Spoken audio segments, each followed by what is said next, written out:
O governo Lula publicou uma portaria que pode barrar a ida do ex-ministro da Justiça de Bolsonaro, Anderson Torres, para a Secretaria de Segurança Pública do Distrito Federal. Quem tem os detalhes é Marina Demore, direto de Brasília. Boa noite, Marina.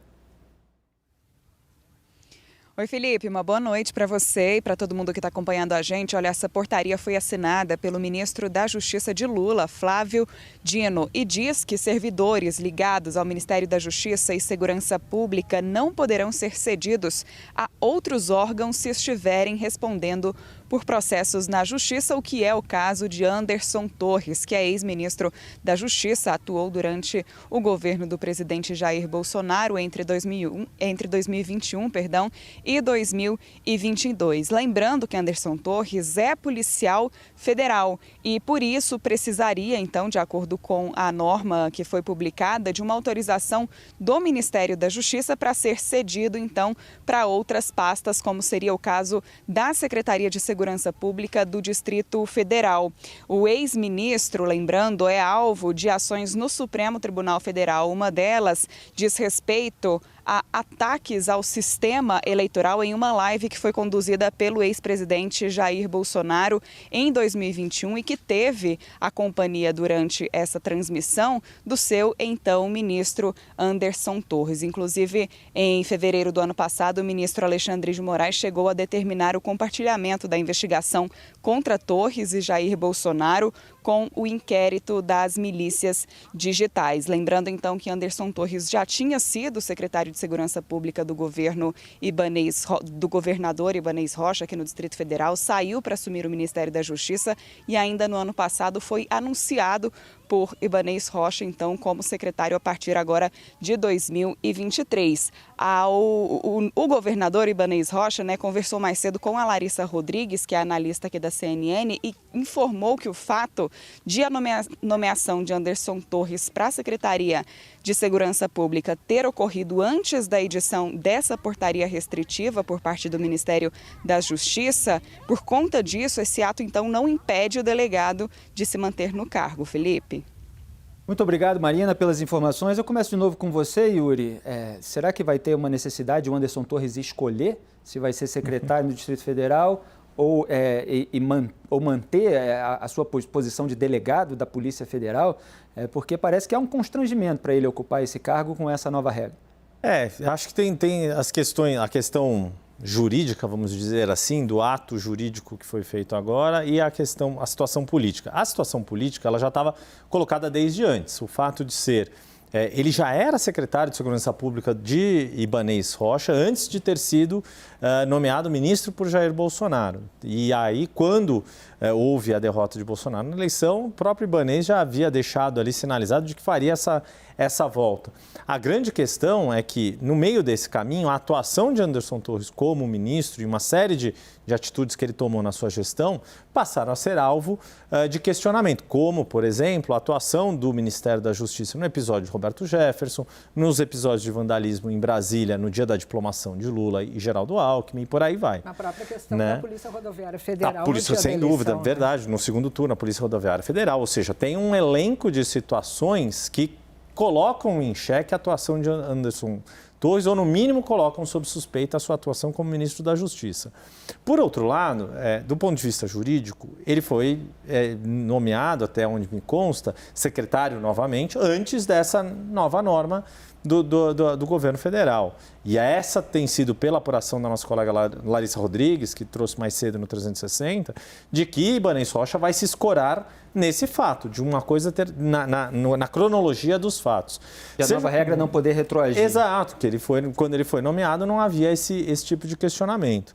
Seja como for, é muito fruto de toda essa polarização e de tudo o que acontece, não só da polarização, embora a polarização política seja um componente, mas de um fato que atos tomados por pessoas em cargos públicos precisam ser, eles têm consequências. A grande questão que fica, do que ficou do governo Jair Bolsonaro, em muitas das ações que ocorreram do ponto de vista de administração pública, é que muitas ações foram tomadas como se não houvessem consequências em relação a essas.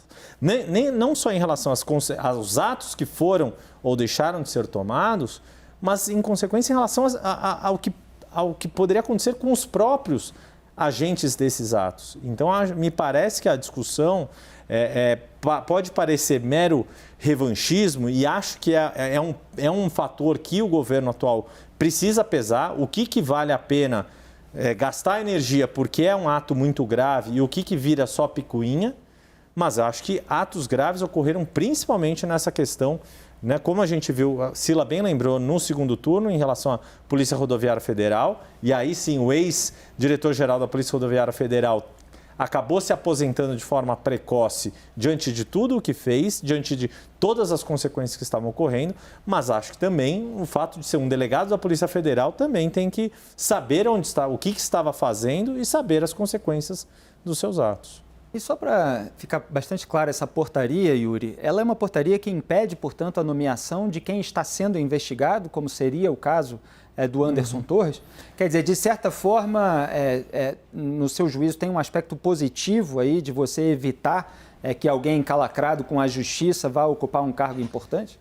Se fosse só isso, Felipe, confesso que eu não tenho o domínio técnico a esse ponto para te dar uma resposta direta nisso. Claro que qualquer tipo de cuidados, de regras para se ter um melhor critério de escolha, seja do ponto de vista legal, jurídico, seja do ponto de vista até mesmo moral, mas moral é uma área muito mais subjetiva, seja do ponto de vista econômico, conflito de interesses, todas essas regras que valem na área econômica, que são tão caras e importantes, basta ver o que aconteceu, por exemplo, em relação à tentativa de mudança das leis estatais, bom que ela não tenha sido mudada, que ela foi preservada e que quando houve uma tentativa de mudança, houve um questionamento forte, que se for para mudar esse tipo de coisa, que seja feita por um debate adequado e correto e legítimo, também acho que vale isso para esse tipo de situação. A pessoa é investigada, pode ocupar um cargo de confiança?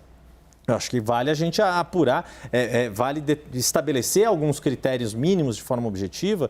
Qual investigação é grave o suficiente para impedir a nomeação para um cargo e qual é uma investigação que não é tão grave assim, digamos assim. É por isso que eu levanto essa questão, Paulo, vou até jogar para você, porque a gente viu durante os governos do PT, por exemplo, a manutenção de muita gente que estava sendo investigada.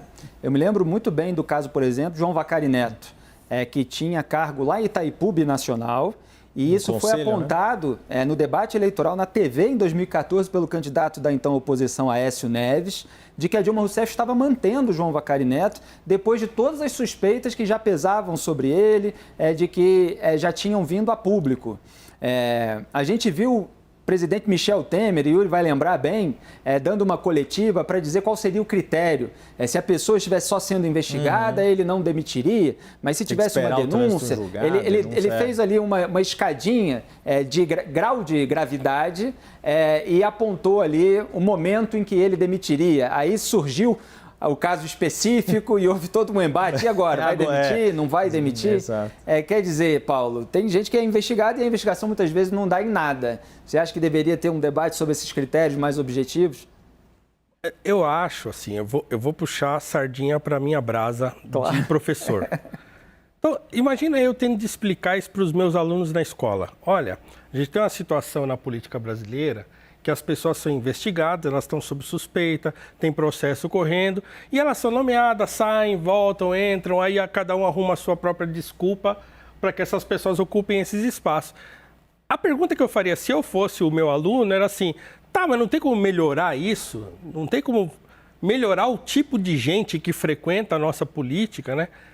Até quando a gente vai ficar discutindo esses mesmos assuntos que já parecem muito batidos, que dentro das nossas casas a gente não permite que aconteça, mas acontece na nossa política. Então, quer dizer, eu não vou querer o meu filho ou minha filha namorando com uma pessoa que está respondendo um processo ou que acabou de sair da cadeia. Eu vou querer investigar, saber o que está acontecendo. Então, assim, como é que essas coisas se perpetuam na nossa política e a gente não consegue se livrar delas de maneira definitiva? Esse acho que é a grande preocupação que a gente tem que ter a partir desses casos recorrentes, né? Mas é isso, cada um vai puxar, né, aquele que gosta, aquele que não importa se o sujeito está sendo investigado. O próprio Bolsonaro, que se aliou lá com o Valdemar da Costa Neto, né? Aí a foto dele saindo da prisão ficou circulando na internet um tempão e todo mundo se fingindo de desentendido.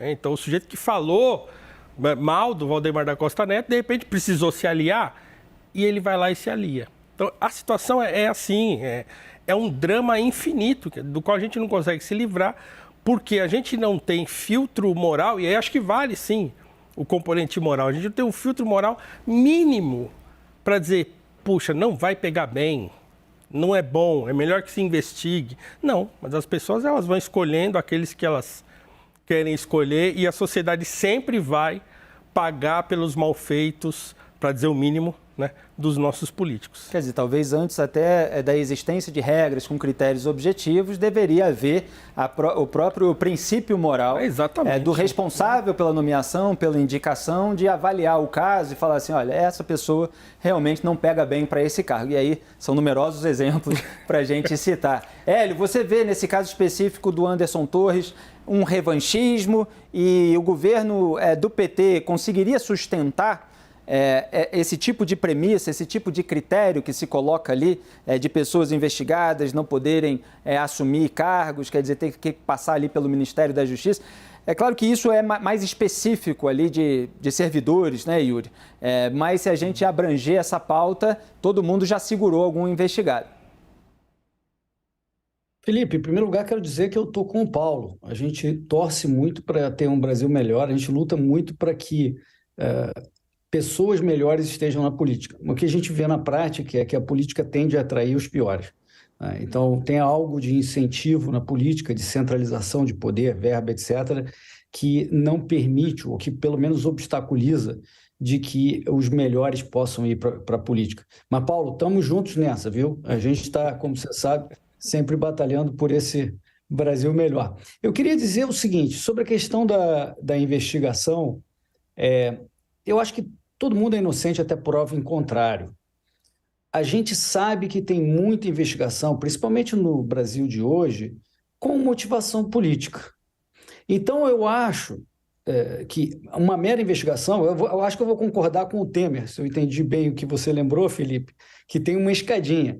Eu acho que a investigação não deveria proibir a pessoa estar num cargo público, né? Então, a gente poderia ter uma espécie de ficha limpa, que a gente sabe que vale para cargos de eleitos, né? Cargos sujeitos à eleição. Poderia também haver uma regra, não sei se há, para todos os cargos públicos, valendo a ficha limpa, né? Mas eu tenho a impressão de que essa portaria do Flávio Dino vai ser percebida como revanchismo pela população, viu, Felipe? Eu acho que isso aí vai ser lido como revanchismo, porque parece telegrafado para o sujeito, né, do Bolsonaro, e no momento em que aconteceu. Então, eu acho que o tal revanchismo está ganhando força, né, porque está ocorrendo todo dia um fato novo, que verdadeiro ou não, a gente não sabe, é especulativo nesse caso, mas que está sendo percebido como revanchismo, sim.